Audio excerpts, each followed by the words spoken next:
Hello అక్కలు అనలు తమ్ముళ్ళు చెల్లెలు ఎలా ఉన్నారు? అందరూ బాగున్నారా?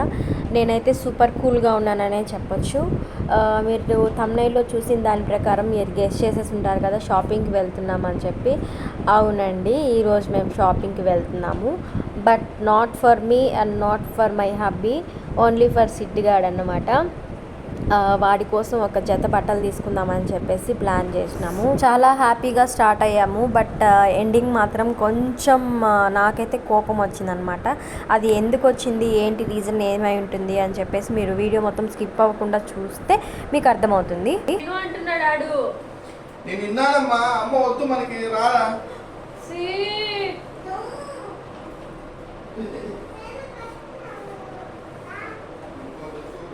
తొందరగా జడేసుకుని వచ్చేస్తాను సిద్ధమ్మా, ప్లీజ్ నానా.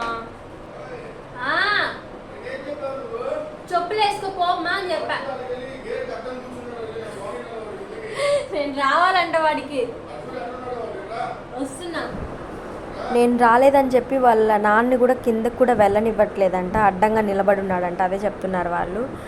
ఇంకా నేనైతే సింపుల్గా రెడీ అయ్యాను, మీకు తెలిసిన విధంగానే. అది జస్ట్ లైట్గా లిప్స్టిక్ అండ్ బాడీ లోషన్ అంతే. వెనక ఆ బట్టలు ఇగ్నోర్ చేసేయండి. ఐరన్ చేద్దామని చెప్పి మొత్తం తీసి బయట వేసిన, బట్ ఐరన్ చేయడానికి నాకు టైం దొరకట్లేదు, అది అలాగే ఉండిపోయాను అనమాట. ఇంకా బయలుదేరిపోయాను. ఎప్పుడైనా వాళ్ళిద్దరు బయటకు వెళ్ళిపోయి ఇంకా బైక్ మీద కూర్చో ఉంటారు. ఇంకా నేనే అన్ని వాటర్ బాటిల్ దగ్గర నుంచి ఇంకా తలుపుకి గీయేసేంత వరకు మొత్తం నేనే చూసుకొని నేనే పట్టుకొని వెళ్ళాలన్నమాట. అండ్ ఈ చెప్పులు చూసినారా, ఈ చెప్పులు నేను కొని 2-3 ఇయర్స్ అవుతుంది. 2-3 ఇయర్స్ నాకు లైఫ్ ఇస్తున్నాయి అనమాట. ఇంకా వస్తున్నాయి ఆ చెప్పులు. నా లక్కీ చెప్పులు అన్నమాట అవి. బాటా షోరూంలో తీసుకున్నాను, అది కూడా కూపన్ మీద తీసుకున్నాను.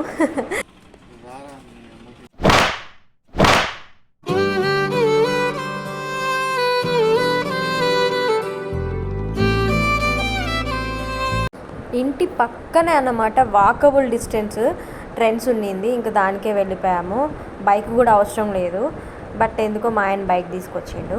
వెళ్తా అన్నాను నేను కూడా ఒక జత తీసుకుంటాను అని చెప్పేసి. కామ్గా ఉన్నాడనమాట. ఇంకా చూడండి, నేను ఇవైతే గ్యాదర్ చేయలేదు, చూస్తున్నాను అనమాట. ఈ 3 టాప్స్ తీసుకున్నాను. ఇంకా అంతే, వాళ్ళు నన్ను పట్టించుకోకుండా పైకి వెళ్ళిపోయారు వాళ్ళ సెక్షన్కి. ఇంక నేను అన్నీ వదిలిపెట్టేసి నేను కూడా వాళ్ళ దగ్గరికి వెళ్ళిపోయాను. బాగుందా? బాగాలేదంట, వాడికి నచ్చలేదంట. అండ్ ఇది హుడీ నేను సెలెక్ట్ చేసిన.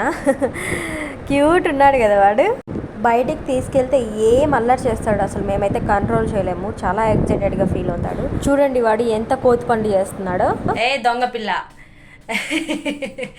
అద్దంలో చూడు, అద్దంలో. అలా కొట్టొద్దు నాన్న. అదన్నమాట విషయం. ఇదైతే తీసుకున్నాము, ఒక ట్రౌజరు, ఒక ఫార్మల్ షర్టు. మీకు ఎలా అనిపించిందో కామెంట్ చేయండి. నాకైతే పిచ్చగా నచ్చింది, అందులో చాలా క్యూట్ అనిపిస్తున్నాడు.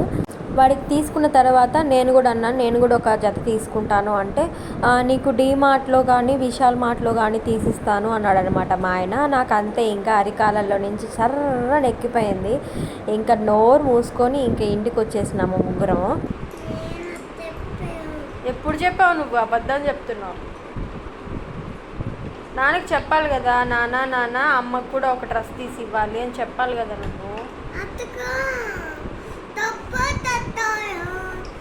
ఏంది పెద్ద షర్ట్ కాదు సే. నాన్న షర్ట్లు చూసావు, అమ్మ డ్రెస్సులు చూసావు కదా. ఒక డ్రెస్ తీసేయాలి కదా అమ్మకి.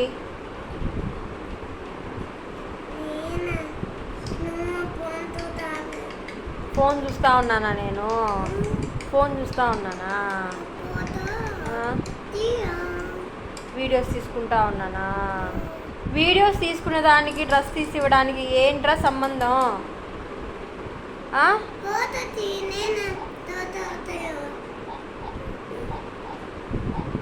నాకు వాడికేమో బ్రాండెడ్ షర్టు, బ్రాండెడ్ ప్యాంటు. నేను అడిగితే ఏమో నాకేమో డీమార్ట్లో లేకపోతే విశాల్ మార్ట్లో తీసుకోవాలంట.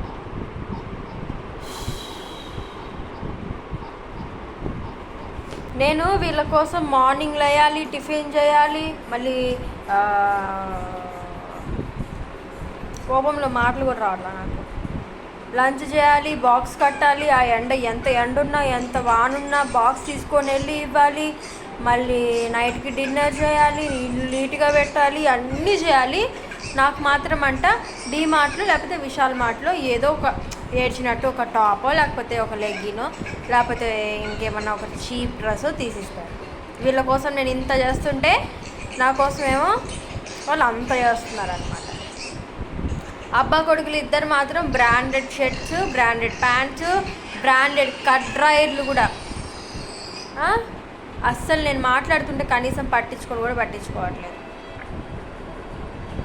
వాడు చెట్లేదు, అందుకే చూపించట్లేదు, లేకపోతే చూపించేదాన్ని. ఏం మాట్లాడుతున్నాడో నిజంగా నాకు కోపం బాధ రెండు మిక్స్ అయ్యి వస్తున్నాయి.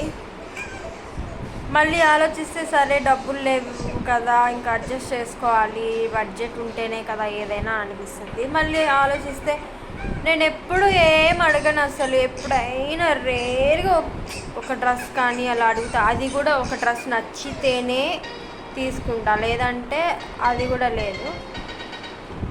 అయినా కూడా తీసి ఇవ్వట్లేదు. ఒక సోర్స్ ఆఫ్ ఇన్కమ్ ఉండాలి ఆ అమ్మాయికి, లేదంటే ఇంతే బతుకు. ఏం చేద్దాం. అదే అన్నమాట నా బాధ. And this is all about the blog.